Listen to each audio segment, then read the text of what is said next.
Melissa Caddick, de 49 años, era una empresaria aparentemente exitosa de Sydney que amaba las cosas buenas de la vida, específicamente los lujos. Gastar y gastar dinero no era un problema para ella porque era muy rica. Siempre vestía con ropa de diseñador, volaba en primera clase o jets privados y vivía en una mansión. Afirmaba que su riqueza era resultado de lo buena que era en los negocios. Sin embargo, nada era verdad. Resultó ser una estafadora, una sociópata que robó más de $23 millones a sus clientes, entre los que estaban sus familiares y amigos, a quienes pretendía ayudar a multiplicar sus finanzas. Estos le confiaban sus ahorros de toda la vida para la jubilación, creían que su dinero estaba siendo invertido en acciones, pero todo era una farsa. Lo descubrieron cuando repentinamente el 12 de noviembre de 2020 los $23 millones desaparecieron junto a Melissa, y a día de hoy continúa siendo un misterio qué pasó con ella. Hoy vamos a hablar sobre uno de los casos de fraude más grandes y misteriosos de Australia. Bienvenidos a esta nueva serie del canal, que en realidad no es nueva, Estafas al Descubierto. Voy a traer al canal casos de estafas, fraudes románticos y demás. En esta serie entra uno de mis casos favoritos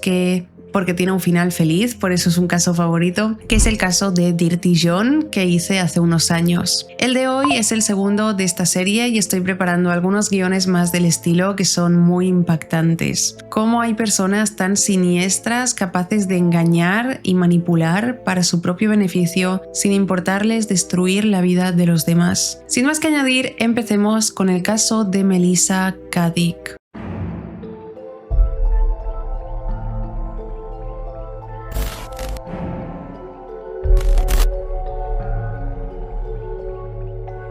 Vamos a empezar hablando un poco sobre Melissa para hacernos una idea qué clase de persona era. Melissa Louise Grimley nació el 21 de abril de 1971 en Australia. Creció en Lugano, un suburbio del sur de Sydney. Pertenecía a una familia acomodada de clase media. Su padre trabajaba en una reaseguradora y su madre era secretaria en una consulta de fisioterapia. Melissa fue descrita como una chica normal y corriente. Estudió en la escuela pública de Lugano y después en el instituto de Peakhurst. En el instituto dijeron que no había nada en ella que destacase, pero ella siempre afirmó ser una experta en matemáticas. Sin embargo, en realidad sus calificaciones no eran tan buenas. Una amiga suya llamada Joanne, que la conocía desde que iban a preescolar, dijo que Melissa siempre tuvo ese deseo de ser mejor de lo que era, incluso desde primaria. Siempre aspiró a estar en el grupo más guay. Melissa soñaba con ser bailarina, pero su sueño se vio frustrado por su complexión baja y robusta. Tras graduarse del instituto, se matriculó en un curso de secretariado y administración de empresas en Patrick's College, Australia, en Sydney. Este lugar fue fundado en 1923 por las Hermanas de la Misericordia y el objetivo de la universidad era ayudar a jóvenes a conseguir empleo en el mundo empresarial de Sydney, formándolas como asistentes personales o secretarias legales. Se encargan de formar a los jóvenes para conseguir su trabajo ideal, capacitándolos con etiqueta y comportamiento empresarial, buena vestimenta y prestigio profesional. Y todo esto Melissa se lo tomó muy en serio. Melissa, después de estudiar esto, consiguió trabajo en la división de inversiones de NRMA, que es la Asociación Nacional de Carreteras y Automóviles, una organización australiana que ofrece asistencia en carretera, defensa de conductores y usuarios de la vía, asesoramiento sobre conducción, seguros, entre otros servicios parecidos. Mientras trabajaba en este empleo, tendría unos 20 años cuando Melissa quedó devastada emocionalmente y económicamente al sufrir una estafa romántica. Empezó a salir con un hombre que conoció en un pub un viernes por la noche en la ciudad. Melissa todavía vivía con sus padres, quienes notaron que cuando invitaba a este novio a su casa, desaparecía dinero y cosas de valor. Los padres contrataron a un investigador privado que descubrió que este hombre era un estafador romántico, un estafador de mujeres que se aprovechaba de las jóvenes ingenuas. Cuando los padres confrontaron a Melissa con esto, ella se puso furiosa, no les creyó y huyó con el hombre. Joanna, esta amiga de Melissa, contó que el hermano de Melissa, llamado Adam, la llamó rogándole que intentara hacer entrar en razón a Melissa, pero Joanna pensó que era mejor dejar que su amiga resolviera sus asuntos por sí sola. Poco después, Melissa regresó a casa de sus padres porque había agotado sus tarjetas de crédito. el estafador. El hombre consiguió todo lo que quería de ella y ya no la necesitaba porque no le quedaba dinero. Melissa a partir de esto sufrió una crisis nerviosa y de este hombre aprendió una lección, no realmente un aprendizaje, porque una persona aprendería a no confiar ciegamente, a escuchar más la opinión de los demás, si tus padres te dicen que falta dinero cada vez que viene esta persona, pues y luego ves que es verdad, que pasó de verdad, pues vas a escuchar más a tus padres o tener un poco más de cuidado. Pero no, Melissa realmente aprendió de este hombre a cómo estafar a los demás. En 1998, Melissa dejó de trabajar en la NRMA y consiguió trabajo en la oficina de Sydney de una firma de inversión boutique, que es una pequeña firma de inversiones financieras. Era una empresa recién inaugurada y consiguió este puesto de trabajo gracias a una amiga que había trabajado con ella en la NRMA. Melissa era asistente y su jefe la recordó como una persona muy organizada, eficiente y confiable. Aunque solo estaban los dos en la oficina, Melissa vestía de manera impecable. Dijo, su presentación impecable parecía más apropiada para un trabajo al que aspiraba que para el que tenía. Melissa, no contenta con haber conseguido trabajo, que tengo que decir que el trabajo en RMA lo consiguió porque falsificó su currículum, puso que tenía títulos que en realidad no tenía, pues también decidió falsificar la firma de su jefe en el trabajo que tenía en ese momento actual en cheques. Cuando llevaba unos 6 meses trabajando en la firma, alguien que también trabajaba en esa empresa comenzó a investigar discrepancias que aparecían entre las facturas y los pagos. Localizó copias de los cheques de pagos que eran sospechosos en una sucursal del National Australia Bank en Pitt Street y se dio cuenta de que Melissa había estado falsificando la firma de su jefe. Este empleado le enseñó los cheques falsificados al jefe y este se los enseñó a Melissa diciéndole: podemos escalar el asunto o puedes irte de aquí inmediatamente. El jefe decidió no denunciarla, no llamar a la policía ni tomar medidas legales. Le dio la oportunidad de irse sin pagar las consecuencias de sus actos, solo con un despido. Dijo, fue una salida limpia, sin abogados, sin policías, sin nada. La realidad era que Melissa había robado una cantidad muy pequeña de dinero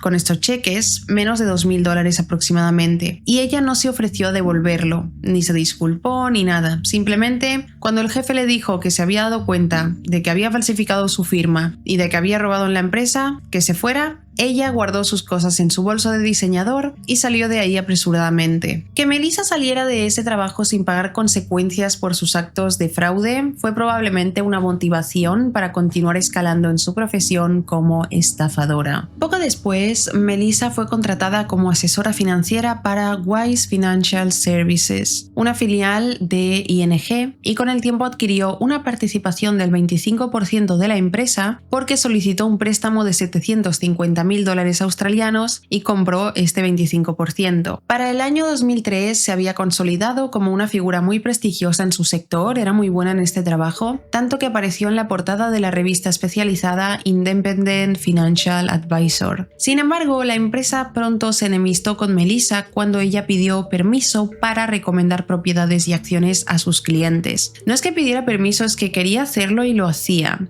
pero esto iba en contra de las normas de la empresa. Así que, como la empresa no estaba de acuerdo en que ella violara las normas, fue despedida. A partir de ahí, Melissa comenzó a tener un estilo de vida muy lujoso, algo que despertó sospechas entre sus conocidos. ¿Cómo podía de unos meses a otros ser una mujer muy rica? Al preguntarle a su entorno cómo hacía para llevar un estilo de vida tan lujoso, ella comenzó a inventar historias respondiendo que recibió un pago inesperado por parte de Wise, esta empresa, alegando que era una indemnización de $86 millones australianos. O sea, es un poco locura que tengas un problema en el trabajo, finalices el contrato o ellos decidan despedirte y que te indemnicen por $86 millones.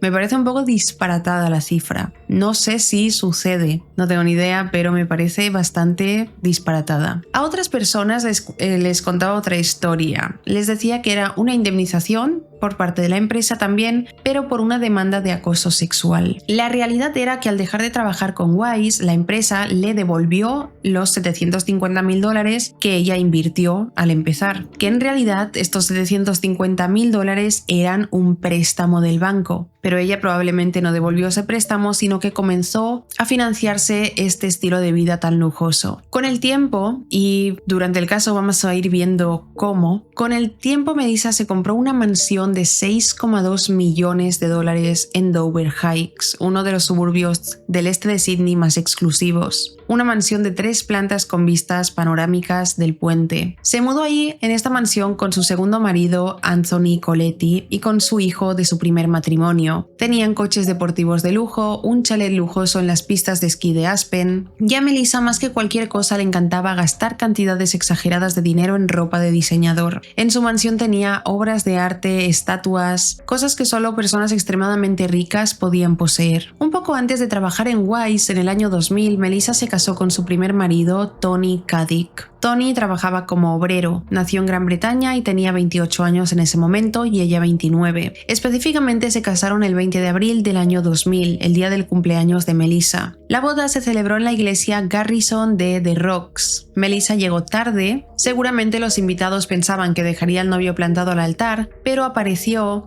y, atención porque más adelante veremos cosas, culpó a su peluquero por su tardanza. Llegó con un vestido sencillo largo de seda blanca, un velo de tul y una hilera de perlas con pendientes a juego. La amiga de Melissa, Joanna, recordó que en la cena del día de la recepción estaban en la terraza de la casa de Melissa y Tony, quienes tenían ya coches de lujo, y la amiga pensó, esto no tiene ningún tipo de sentido. Melissa es planificadora financiera asalariada y su marido es obrero. Cuando le preguntó a Melissa cómo has conseguido estos coches, ella le dijo que su hermano Adam les ayudaba económicamente. Y a ver, una cosa es que te ayuden económicamente a pagar las facturas, el alquiler, la entrada de una casa, la compra, pero que te ayuden a pagar coches deportivos, no lo veo.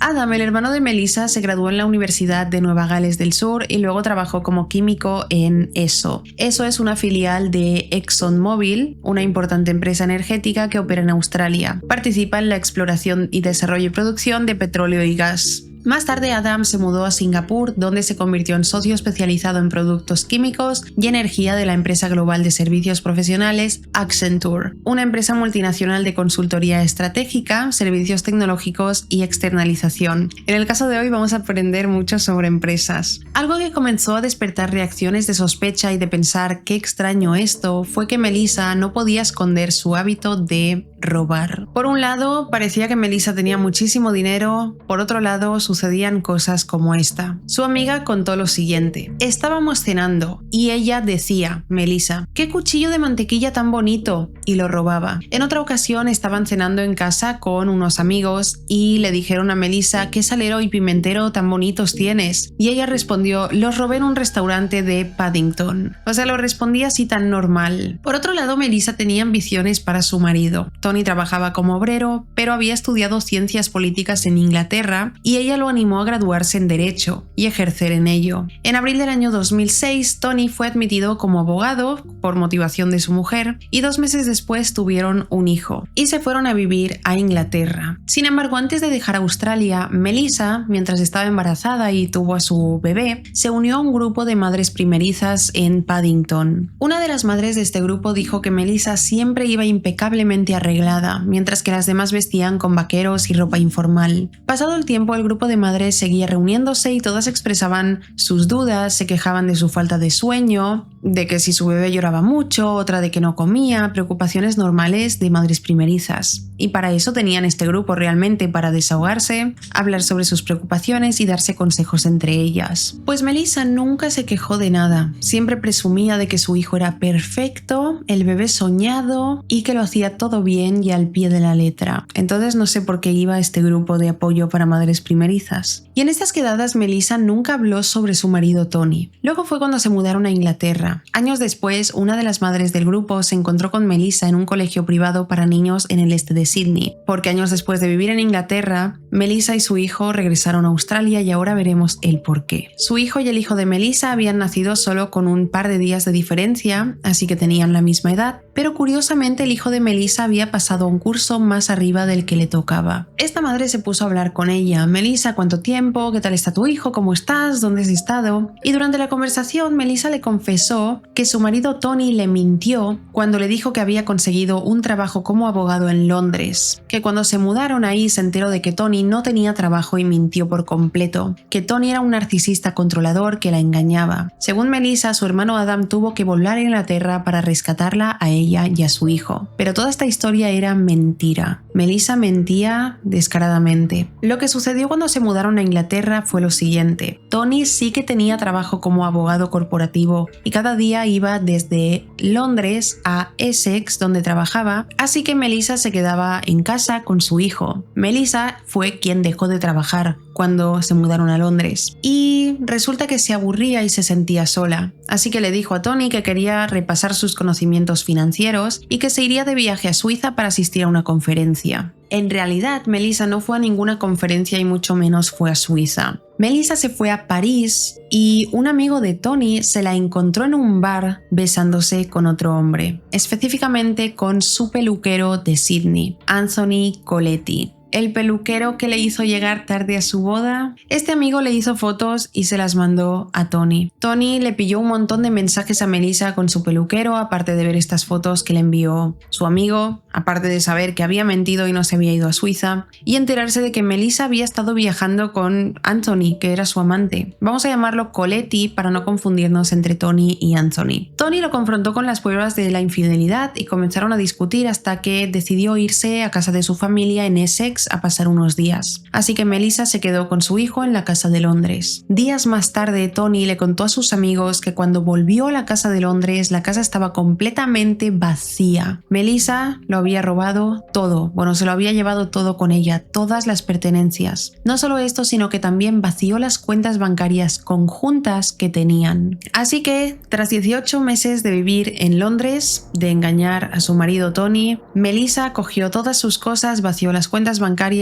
y junto a su hijo regresó a Sydney. Al llegar a Sydney comenzó a hablar mal de Tony con todo el mundo, incluso con su familia, diciendo que Tony era un hombre dominante, abusivo, que le hizo ir a Inglaterra para aislarla de sus amigos y familiares, que se lo hizo pasar muy mal, cuando todo lo que hizo Tony fue ir a trabajar todos los días como abogado por ambición de Melissa y que ella se quedara en casa tranquila cuidando a su hijo. Una amiga de Melissa, que se convertiría en una de sus víctimas tiempo después, fue con quien más habló sobre lo malo que había sido Tony. Más tarde ella dijo: ahora veo las acusaciones de Melissa hacia Tony de otra manera. Ella rompió deliberadamente la relación de Tony con nosotros, sus amigos, para que nadie se enterara de la verdad. La verdad era que habían tenido problemas en el matrimonio porque Melissa le fue infiel con su peluquero, vació las cuentas y vació la casa. Si fue abusivo o controlador, no lo podemos descartar tampoco. Melissa mentía muchísimo, pero yo no quiero decir si algo era verdad o no era verdad cuando no se sabe realmente, cuando no hay pruebas reales, pero sabemos que es lo más probable. Tony pidió en su trabajo que lo trasladaran a Sydney para estar más cerca de su hijo. Ahora él estaba en Londres, su hijo estaba en Australia y quería estar cerca de él, así que le concedieron el traslado. Una vez en Sydney, Tony se separó de Melissa y se compró un Hyundai de segunda mano y alquiló un pequeño apartamento en Alexandria, ubicado en el sur de Gales. Melissa se había instalado en una casa de Kensington que había comprado junto a Tony en el pasado por 1,56 millones de dólares, ya que en el acuerdo de divorcio recibió esa casa. Más adelante la vendió por 1,67 millones de dólares en el año 2013. Ella y Coletti, su peluquero con el que en ese momento tenía una relación, alquilaron una casa en Rose Bay con 5 dormitorios y 5 baños. Un amigo de Tony dijo: fue un momento muy difícil para Tony. Melissa siempre fue controladora. Intentó que Tony no pudiera ver más a su hijo y cambió de número de teléfono para que él no pudiera comunicarse con ellos. Melissa comenzó a volar en primera clase y jets privados. Tony y un amigo suyo se preguntaban de dónde sacaba tanto dinero Melissa y al final concluyeron que quizá Coletti tenía mucho dinero, el peluquero, o él o su familia, pero dijo: sé que Melissa no se había ganado ese dinero. El mismo año en que Melissa se divorció de Tony, se casó con Coletti. A la primera persona que Melissa estafó fue a su amiga desde preescolar, Joanna. Joanna era trabajadora social de apoyo a personas con discapacidad y era madre soltera. Melissa le dijo que estaba ganando mucho dinero comprando y vendiendo acciones y que por eso tenía el estilo de vida que llevaba, y que no le resultaría ningún problema hacerlo también con su dinero, el de Joanna, y ayudarla a ganar más dinero. Joanna, confiando en su amiga, viendo el estilo de vida que tenía, le dijo que sí. Le entregó a Melissa todos sus ahorros para la jubilación. No conformándose solo con eso, Melissa le dijo a Joanna que por qué no también liquidaba su cartera de acciones y le entregaba las ganancias para que también las invirtiera, ya que era muy buena inversora. La convenció de eso y más adelante también engañó a toda la familia de Joanna. Es difícil que Joanna pudiera darse cuenta de que su amiga le quería robar. Era su amiga desde pequeñas y le hizo pensar que quería ayudarla. Volviendo a cuando Melissa se casó con Coletti, se casaron en la Nochevieja de 2013, hicieron una boda sorpresa. Coletti tenía 31 años en ese momento, 11 menos que Melissa, y a espaldas de ella sus amigos se referían a Coletti como el bolso o el chico juguete, porque sentían que Melissa usaba a Coletti como accesorio. El padre de Coletti, Rodo, dijo más adelante cuando este caso llegó a su final: Anthony, su hijo, es peluquero, no creo que tenga la capacidad de entender lo que es una trama financiera. No creo que pudiera haber estado involucrado en absoluto ni saber lo que estaba pasando. Pero al final del caso nos vamos a preguntar si Coletti estaba enterado y participando en todo esto o no. En la boda todo fueron lujos. Bebieron botellas de Moet, Melissa se cambió de ropa 3 veces y uno de los vestidos era un vestido de novia blanco de Gucci. En ese momento ella y Coletti pagaban $2,000 semanales en su casa de Rose Bay con vistas panorámicas al puerto. Al día siguiente de la boda, Melissa, su hijo y Coletti se fueron a esquiar a Aspen durante todo el mes. El coste de estas vacaciones fueron $80,000. Todo era financiado por las víctimas de Melissa. Vivía del dinero que Joanna y su familia le entregó entre demás personas. En el año 2014 el patrimonio neto real de Melissa era de $600,000. Sin embargo, todo el dinero que le estafó a amigos y familiares para invertir lo hizo pasar como dinero suyo y consiguió que le dieran un préstamo de $4 millones en el Banco Nacional de Australia para comprarse la casa de sus sueños. Ese año, un amigo de Adam, el hermano de Melissa, de la universidad, le presentó a Melissa a un grupo de cirujanos de Perth, Australia, a los que consiguió también estafar prometiéndoles invertir su dinero y generarles enormes ganancias. Lo que hizo en cambio fue comprar una casa en Dover Heights con 5 dormitorios, un despacho, una terraza en la azotea, piscina climatizada, vistas al puerto, una casa de $6,2 millones. Las víctimas de Melissa eran hasta 74 personas a las que consiguió estafar $30 millones.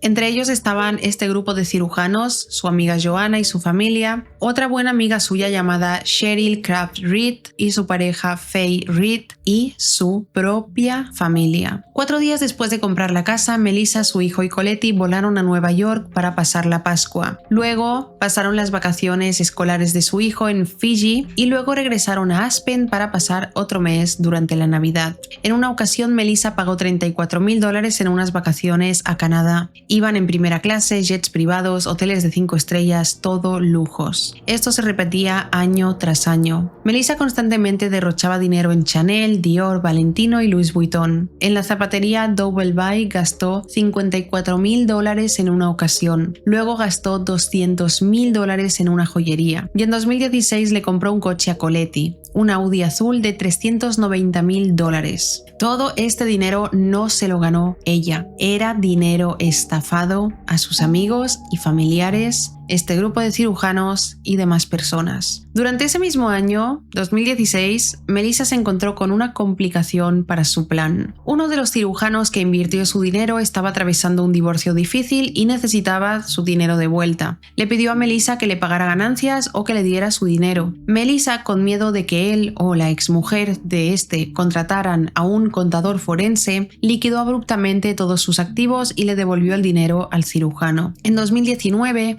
otro cirujano inversor y su mujer estaban a punto de invertir con Melissa, cuando esta mujer comenzó a expresar su preocupación por los detalles del fondo fiduciario de Melissa. Básicamente sospechó de ella, le parecía todo demasiado. El cirujano recibió una llamada de Melissa diciéndole que posponía su posible inversión, ya que su primo había fallecido y necesitaba asistir a su funeral. Esta fue la última última vez que Melissa se comunicó con ellos dos. Melissa quería evitar a toda costa a cualquier persona que la cuestionara o que sospechara un poco de ella para evitar ser descubierta. Para ese momento, Joanna y su familia habían invertido casi $10 millones en Melissa. La comunidad de los suburbios del este de Sydney, donde vivía, quedó en shock en noviembre de 2020. Fue cuando se reveló que Melissa Caddick había estado dirigiendo durante todos esos años una estafa piramidal, convenciendo a tantas personas para que le confiaran sus ahorros para invertir en su empresa, la cual era ficticia, no existía. Tenía una empresa, pero todo era falso. Todavía no se sabe con certeza dónde están $23 millones.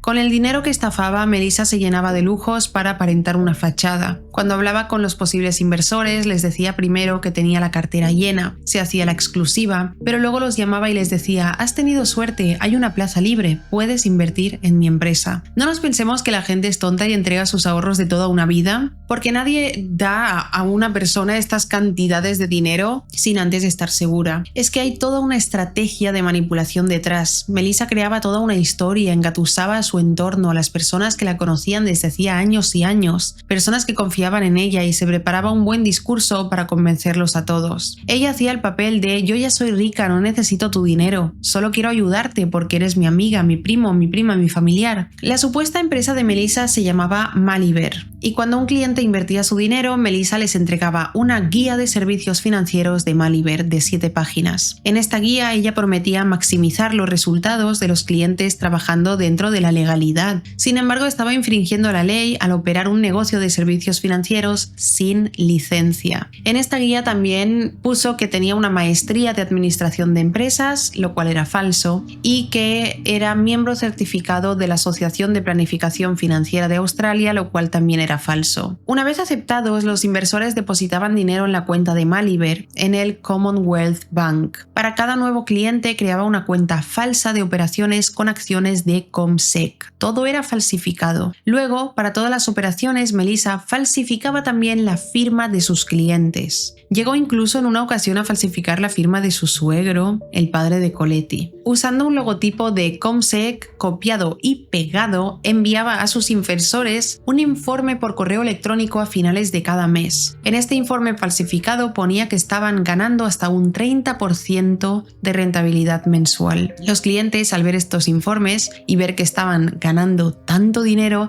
decidían invertir un poco más cada mes. Y comenzaba también el boca a boca. Estoy ganando, mira, mi inversora me está generando un 30% de ganancias, y las personas decían: yo también quiero. Entre los estafados estaban los padres de Melissa, Barb y Ted. Imagina estafar a tus padres. Estafó a su hermano Adam, a sus tías, tíos y primos. Le robó los ahorros a toda su familia y amigos. La estafa de su hermano Adam fue de la siguiente manera. Adam viajó a Australia desde Singapur a finales de 2019 para realizarse una operación de cadera. Sin embargo, al llegar el COVID, se quedó atrapado en Sydney, y ahí su hermana comenzó a insistirle en que invirtiera su dinero en ella. Era el COVID, la economía se iba a cuesta abajo, que ella lo solucionaría, le haría tener ganancias. Era su hermana. También estafó a su entrenadora personal, una mujer llamada Michelle Leslie, y a la pareja de esta, llamado Billy McMurray. Ya había confianza en la relación cuando Melissa le propuso a Michelle invertir en su empresa. Melissa se presentaba como una genia de las inversiones. Y te lo creías porque daba la imagen. Tenía una mansión comprada, coches, solo vestía de Dior, Chanel,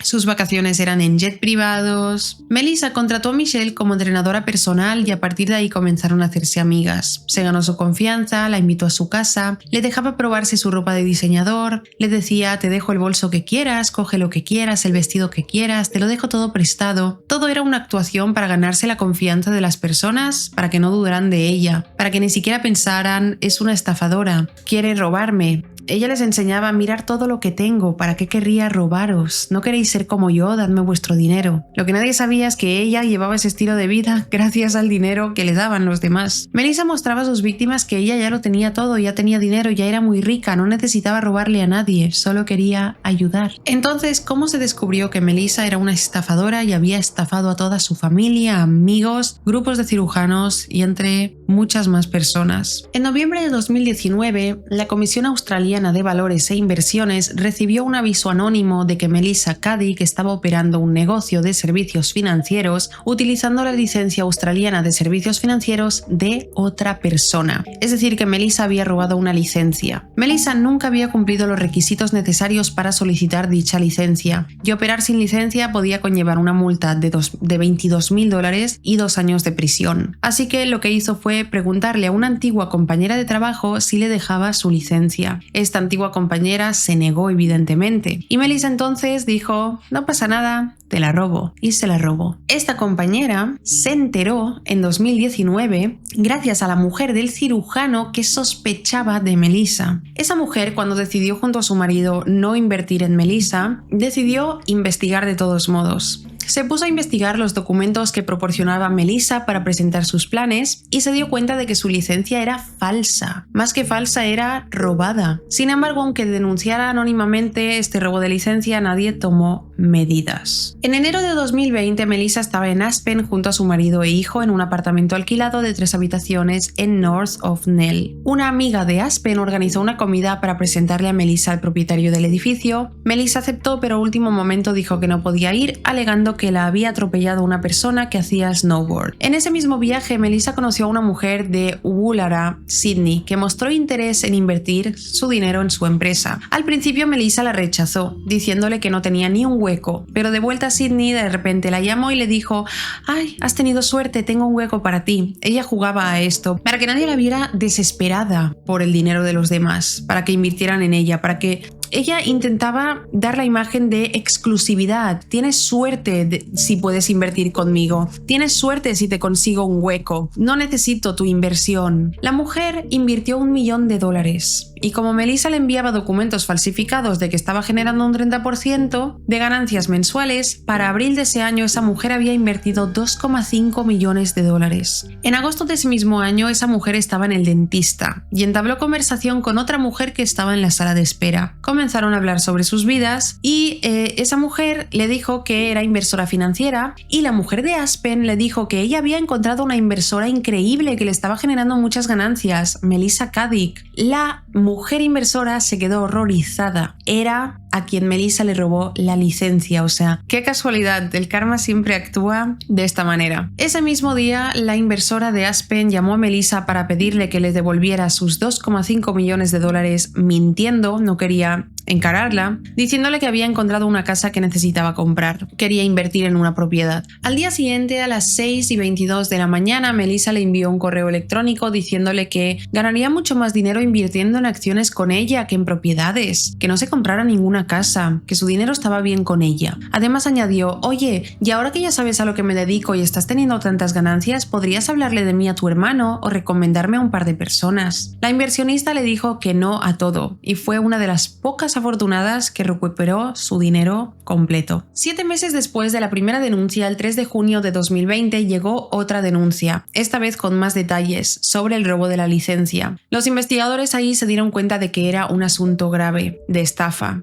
El 10 de noviembre presentaron una solicitud urgente al Tribunal Federal para congelar los bienes de Melissa y confiscar su pasaporte para que no pudiera huir. La solicitud fue concebida y al día siguiente la Policía Federal Australiana allanó el domicilio de Melissa en Wallangra Road, Dover Heights. Un mes antes del allanamiento, Melissa había acudido a la fiesta del 50 cumpleaños de su amiga Joanna. Debido al COVID, fue un evento discreto, con la familia y un par de amigos. Joanna y su hija cuchichearon sobre el vestido que llevaba Melissa, un vestido de Dolce & Gabbana de $2.500. Melissa le regaló una botella de champán muy cara y un desodorante de Christian Dior. Joanna dijo sobre ese día: recuerdo que esa noche me sentí muy feliz pensando en la suerte que tenía de tener a una amiga a la que conocía de toda la vida. Al recordarlo, estaba estafando a todos en mi fiesta, a todos los miembros de mi familia y a la otra pareja que había invitado. El 11 de noviembre, la Policía Federal entró al domicilio de Melissa. Allí estaban Melissa, su marido y su hijo de 14 años. Durante 13 horas vio cómo la policía se llevaba su ropa, bolsos, zapatos y joyas. Comenzaron a confiscarle los objetos de valor. Ese mismo día, Joanna le envió un mensaje de texto a Melissa sin saber nada de lo que estaba ocurriendo, invitándola a almorzar al día siguiente. Melissa le respondió genial XX. Y esa sería la última vez que Joanna hablaría con ella. A las 5:30 de la mañana del día siguiente, el hijo de Melissa escuchó la puerta principal abrirse y cerrarse. Nunca más volvió a ver a su madre. Melissa salió de casa ese día y desapareció. Su marido Coletti declaró a la policía que se había marchado con su ropa deportiva para salir a hacer deporte y que no se llevó nada, ni las llaves, ni el teléfono, ni la billetera. Pasaron 30 horas y Melissa no había vuelto a casa, así que decidió denunciar su desaparición. Coletti salió en los medios dando un mensaje: pedimos a la comunidad que ayude a traer a Melissa a casa, eso es todo. Esto es inusual, solo necesitamos que las comunidades de Australia se unan para ayudar a traerla a casa. Adam, el hermano de Melissa, comunicó lo siguiente en los medios: Melissa, por favor, haznos saber que estás sana y salva, te queremos. Pasaron 6 días y Melissa continuaba desaparecida. En ese momento todas las personas estafadas todavía no sabían que las habían estafado. Estaban todos preocupados por ella, que había desaparecido tras salir a correr con su ropa de deporte. Sin embargo, con el paso de los días no solo se preocuparon por su amiga, sino por su dinero, por el dinero que le habían confiado, sus ahorros de toda la vida. La inspectora detective Gretchen Atkins estaba a cargo de la investigación de la desaparición. Pasados casi 3 meses, seguía desaparecida. Interrogaron durante muchas horas a Coletti, preguntando por qué esperó 30 horas para denunciar la desaparición de su mujer, si la estaba encubriendo, pero Coletti explicó todo lo que sabía y participó activamente en la investigación. Sin embargo, Cheryl y su pareja Faye, 2 de las estafadas, buenas amigas de Melissa, creen que probablemente Coletti esperó 30 horas porque quizá eran las horas que Melissa necesitaba para completar su huida a otro país, en avión, en barco, y le dijo a Coletti que denunciara su desaparición cuando ella ya llegara a su destino para que no pudieran pararla en un aeropuerto o lo que fuera. Y honestamente tiene sentido, porque si vuestra pareja sale a caminar sin móvil, sin dinero, sin llaves, sin nada, a las 5:30 de la mañana y no vuelve, ¿cuándo te empiezas a preocupar? Yo me empiezo a preocupar a las 3 horas, a las 5 horas seguramente. Si supiera que ha cogido dinero, pensaría, bueno, estará tomando algo. Si supiera que ha salido con el móvil, pensaría ha quedado con alguien o lo que sea. Pero una persona que sale de su casa a hacer deporte sin nada y no vuelve pasadas 24 horas, es evidente pensar que ha pasado algo y preocuparse de inmediato. No a las 30 horas, a las 6 horas ya sería evidente preocuparse, ya sería lógico. Dijeron que Coletti participó en la investigación, pero también que fue la persona menos confiable y con más falta de franqueza. Además de que cambió en 2 ocasiones de versión. El 21 de febrero de 2021 el caso dio un giro cuando se descubrió un zapato en la playa de Bournda que contenía un pie humano descompuesto, a unos 500 kilómetros de donde Melissa fue vista por última vez. El zapato coincidía con su talla y descripción de calzado que llevaba el día que desapareció. Tras un análisis de ADN confirmaron que el pie pertenecía a Melissa. Y aquí entran las hipótesis de este caso. Se desconoce cómo terminó el pie de Melissa en el océano, pero una criminóloga llamada Dr. Chanti Mallet dijo que Melissa perdiera un pie no significa definitivamente que esté muerta, se puede sobrevivir sin un pie. En una entrevista a Coletti en octubre de 2021 dijo: mi mujer Melissa nunca robó dinero, fue asesinada por alguien. Otras teorías que circulan y que muchos estafados creen es que Melissa se cortó el pie para fingir su muerte y está escondida en algún lado. Sin embargo, en febrero de 2023 la investigación policial concluyó que probablemente Melissa se quitará la vida saltando desde los acantilados de la reserva Rodney. El forense estatal adjunto declaró a Melissa como fallecida, pero no pudieron determinar la causa de muerte, ya que realmente no hay cuerpo, solo un pie. Un psiquiatra forense de Sydney, Julian Parmigiani, dijo lo siguiente sobre los estafadores como Melissa: los estafadores se ven a sí mismos como depredadores y a los demás como presas. La mentalidad de muchos estafadores es: si eres lo suficientemente estúpido como para caer en mi juego, en mi truco, te mereces lo que te pasa. Cuanto más tiempo se sale con la suya un estafador, más invencible se siente. En total, Melissa estafó $30 millones.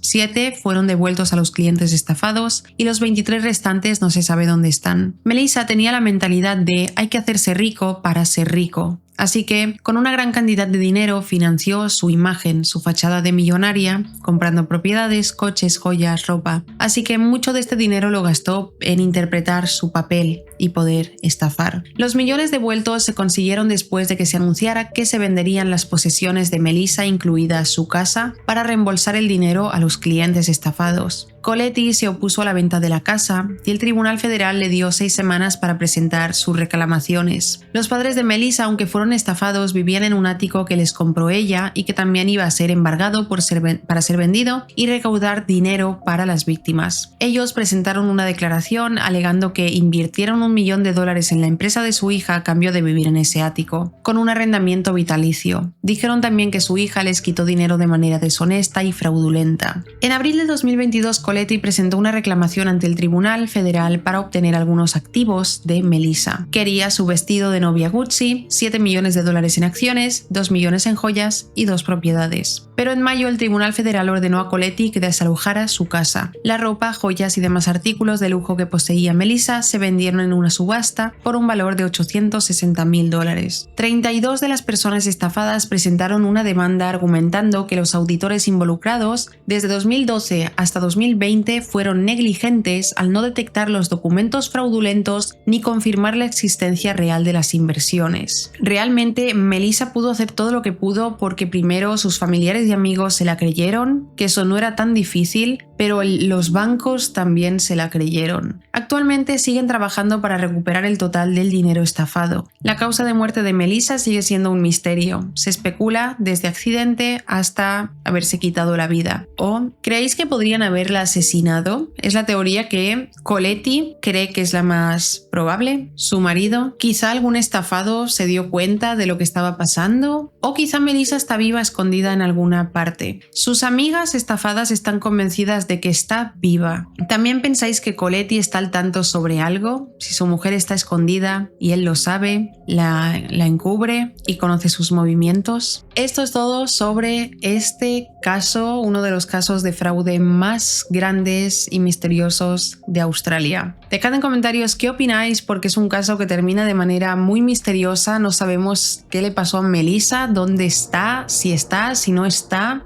Solo apareció su zapato con su pie en la playa. Es todo bastante extraño. La teoría de eso es que se la comieron los tiburones y solo dejaron el pie. No lo sé, dejad en comentarios qué opináis sobre todas las preguntas que quedan abiertas y sobre lo que hizo esta mujer de atreverse hasta estafar a sus padres, a su hermano, a sus amigas de toda una vida. Es una completa locura. Actualmente Coletti y el hijo de Melissa evidentemente no tienen el nivel de vida que tenían con ella y de hecho me parece que tienen un nivel de vida bastante bajo en este momento. Si os ha parecido interesante e informativo este vídeo, no olvidéis dejarme un me gusta y dejadme en comentarios si os gustaría que esta sea una sección habitual en el canal, a la que he decidido llamar Estafadores al Descubierto, porque wow, hay muchísimos casos de estafas a familiares, amigos, a parejas.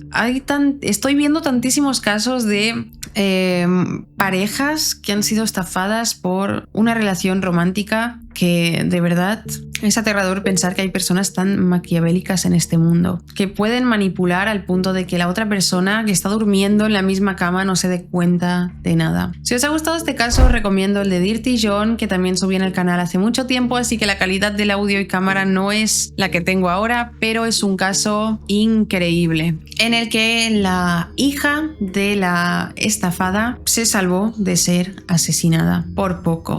Dicho todo esto, gracias por ver mi vídeo y nos vemos en el próximo. ¡Chao!